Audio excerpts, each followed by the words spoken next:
Can inaccurate BOMs really affect my financial statements? How does that happen? What does that look like?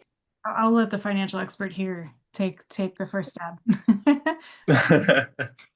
Yeah, so I think from bottom up, so procurement, the stock procurement, so having accurate landed cost, having your all of the purchase orders in straightforward, with requirement dates. So when are they actually going to be entered into your Cin7 when you're expecting stock?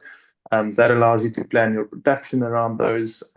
So then going into the BOM level, so if you're not tracking any of your costs somewhere, you'll just have all these massive stock adjustments the whole time of end of month physical stock takes and then stock just disappearing everywhere, and you'll just have a lot of unanswered questions. And that excludes like labor components. You'll see you're overpaying for labor and you're just not squeezing out all that efficiency and effectiveness that you were hoping for. And that just, yeah, it distorts what's happening in your books, and I think it doesn't tell the full story.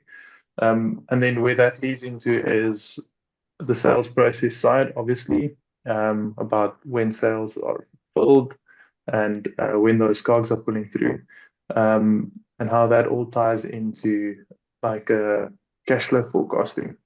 So if if we're using our requirement dates for purchase orders, we know when the stock's arriving, we know what the terms are, so we know when we should be paying that.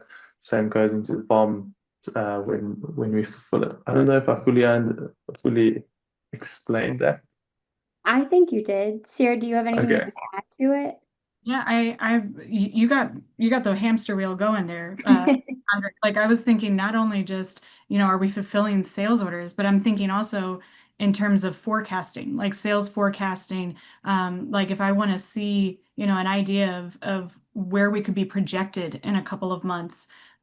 If we don't have accurate BOMs, we can't, if we're trying to use MRP, the materials requirements planning, or we're trying to use Foresight AI, like if you've got bad data in, you're going to get bad data out. You're not going to have a accurate forecasts, right? So then you end up with problems like overstock or stock out. So not only is it hitting your financial statements, but it's also hitting your projections and your forecasts.